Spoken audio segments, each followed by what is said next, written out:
नमस्कार साथियों, आज हम बताएंगे मनुष्य के शरीर में कोई भी बीमारी आने का कारण। कोई भी बीमारी आती है उसका कोई कारण होता है, बिना कारण का बीमारी आ ही नहीं सकता है। मुख्य कारण क्या है? शरीर में XYZ कोई भी बीमारी जब ही आती है उसका कारण क्या है? उसका कारण है एसिड और एल्कलाइन। हमारे शरीर के अंदर दो पदार्थ होते हैं जिसके उतार चढ़ाव से, कम ज़्यादा होने से शरीर में बीमारी आ जाती है। और ये कम ज़्यादा होता अधिकतर क्यों होता है? शरीर की जो एसिड और एल्कलाइन है वो अधिकतर क्यों कम ज़्यादा हो जाता है, क्यों होता है? उसका कारण जानिए और उस पर आप ध्यान देंगे तो आप अगर बीमारी से ग्रसित नहीं है, अभी आप ठीक ठाक हैं, तो आप बिल्कुल बीमार नहीं होंगे। थोड़ा सा, बहुत थोड़ा सा आप ध्यान देंगे तो आपके शरीर में जो बीमारी आने वाली होगी वो बीमारी आएगी नहीं।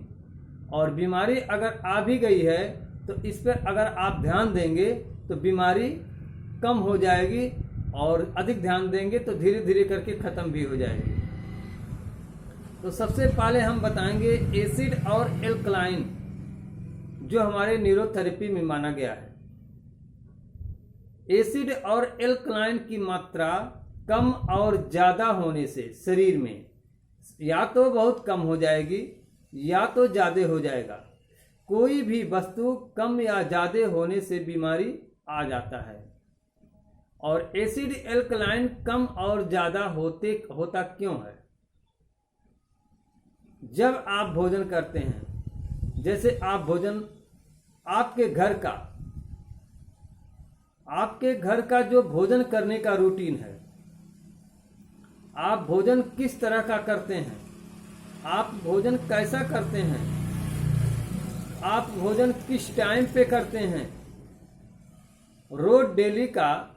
रोज की जो दिनचर्या है आपकी अलग है, सबका अलग अलग होता है। लेकिन किसी भी दिन, जैसे किसी का शादी हो गया और किसी का ब्रह्मभोज पड़ गया, कहीं रामायण पड़ गया, कहीं भी फंक्शन में आपको जाना पड़ गया, उस समय वहाँ पर आप जब जाते हैं तो थोड़ा सा चूक होने से, ज्यों ही आप थोड़ा सा चूक करते हैं, आपके शरीर की एसिड और एल्कलाइन कोई भी एक कम और ज़्यादा हो जाता है। वहीं से आपके शरीर में बीमारियां शुरू हो जाती हैं और आप उसको समझ नहीं पाते हैं। जैसे आप कहीं गए, आप अपने घर पे रोटी, दाल, सब्जी, चावल, इसका रूटीन है खाने का। आप कहीं पहुँचे, मान लिया किसी का ब्रह्मभोज में आप पहुंच गए, वहां जब आप पहुंचे तो वहां चूरा और दही, जिसको चूरा दही बोलते हैं, मक्खन, चूरा दही अगर आपको मिल गया खाने के लिए, तो कुछ लोगों को देखने को मिलता है पूरा भरपेट चूरा और दही खा लेते हैं। या आप रोज रोटी खाते हैं, किसी दिन पूरी और सब्जी भरपेट खा लिए।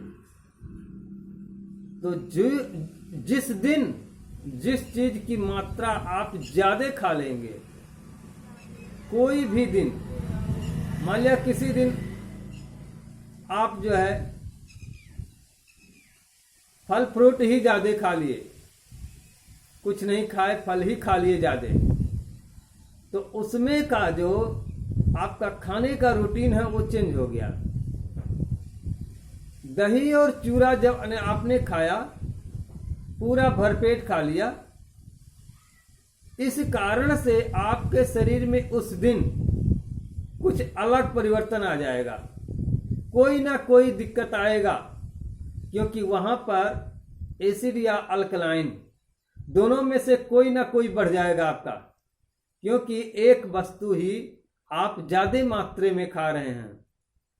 तो जब एक वस्तु आप ज्यादा मात्रा में खाएंगे तो वहाँ एसिड या एल्कलाइन जो भी है आपके शरीर का एक पदार्थ बढ़ जाएगा और उसके बढ़ने से आपके शरीर में उतार चढ़ाव आ जाएगा, आपके शरीर में डिसबैलेंस हो जाएगा, आपका शरीर बीमार हो जाएगा।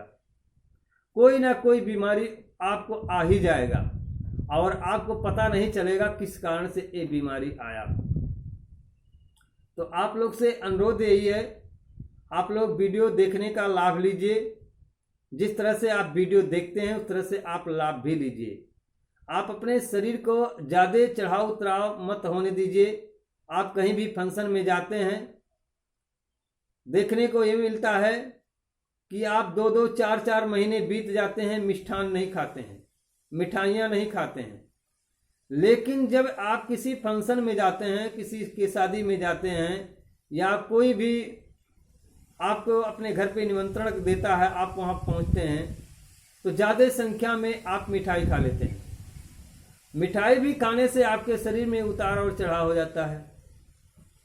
यही कारण है हमारे शरीर का जो बीमारी आता है ज़्यादातर इसी से आता है। और दूसरा कारण क्या है? दूसरा कारण यह है कि आप देर से सोते हैं और देर से जगते हैं। किसी कवि ने कहा है, पहला हमेशा पहला। जो व्यक्ति पहले काम करता है वो पहले हमेशा आगे रहता है। पहला हमेशा पहला। आप समय से सोइए, मतलब पहले सोइए। कोई जरूरी नहीं अब 11 बजे जगिए, 12 बजे जगिए, मोबाइल पे लगे रहिए, टीवी पर लगे रहिए। आप समय से भोजन कीजिए और समय से सो जाइए और फिर समय से ब्रह्मचर्य मुहूर्त में ही उठ जाइए। मनुष्य का उठने का समय है 4 बजे। रात्रि में ही 4 बजे बिस्तर को छोड़ दीजिए, चाहे गर्मी का दिन हो, चाहे बारिश का दिन हो या सर्दी का दिन हो। आप किसी भी समय में 4 बजे उठ जाइए। 4 बजे उठने से आपके शरीर में बहुत ही परिवर्तन आएगा। सबसे पहला फायदा 4 बजे उठने का क्या है? आप ब्रह्म मुहूर्त में जब उठेंगे उसके फायदे आपको हम बता रहे हैं। ब्रह्म मुहूर्त में उठने का पहला फायदा यह है, ब्रह्म मुहूर्त 4:12 पर लगते हैं हिंदू समाज में और 5:12 पर खत्म हो जाता है। जो अच्छा मुहूर्त होता है, अच्छा समय होता है, ये 4:12 से लेकर 5:12 के अंदर प्रकृति का बहुत ही सुंदर हवा मिलता है और उस हवा का तमाम नाम है। उसी हवा को ऑक्सीजन बोला जाता है और वो ऑक्सीजन आपके शरीर में पहुंचना बहुत आवश्यक है। ब्लड के अंदर जब ऑक्सीजन की मात्रा अधिक होती है तो आप बीमार नहीं होने पाएंगे। आपकी जो ब्लड की क्वालिटी होती है बहुत अच्छी होती है।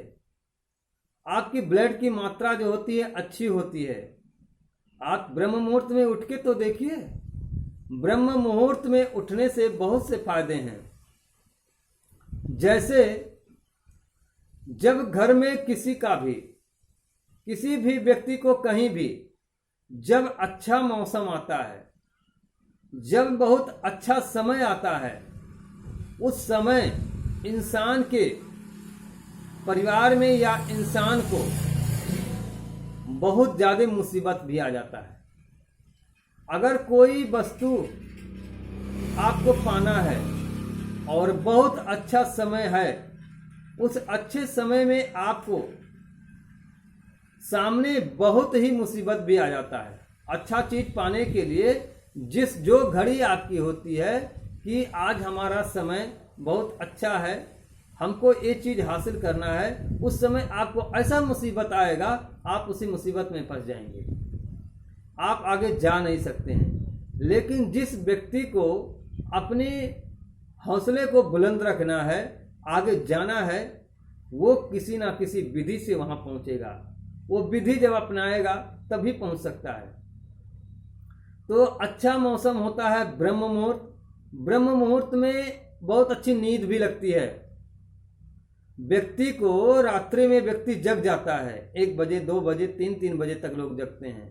लेकिन जो ही ब्रह्म मुहूर्त का शुरुआत होता है उस समय लोगों को नींद बहुत जबरदस्त लगती है, आलस्य बहुत तेज लगता है।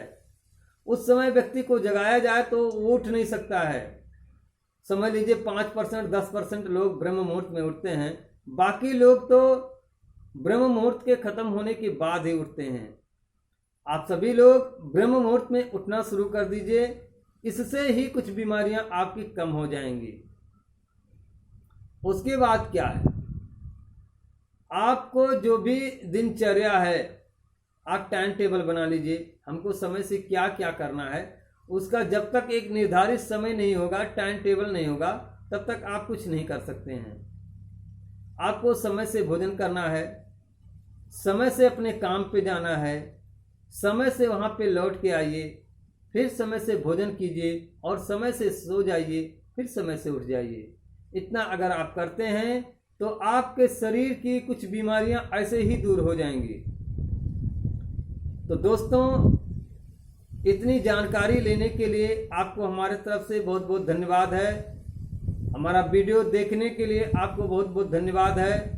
आप लाभ लीजिए और हमेशा मेरे वीडियो को देखते रहिए। अगर हमारा वीडियो आपको बहुत अच्छा लग रहा है तो हमारे चैनल पे हमारे वीडियो को पहली बार आप देख रहे हैं तो हमारे चैनल को सब्सक्राइब जरूर कीजिए, लाइक कीजिए और दोस्तों के साथ शेयर जरूर कीजिए, जिससे ये जानकारी आपके दोस्तों को भी मिल सके, आपके दोस्तों को भी लाभ मिल सके। इसी के साथ आप सभी देशवासियों से हमारा नमस्कार है और सभी लोगों को हमारे तरफ से बहुत बहुत धन्यवाद है।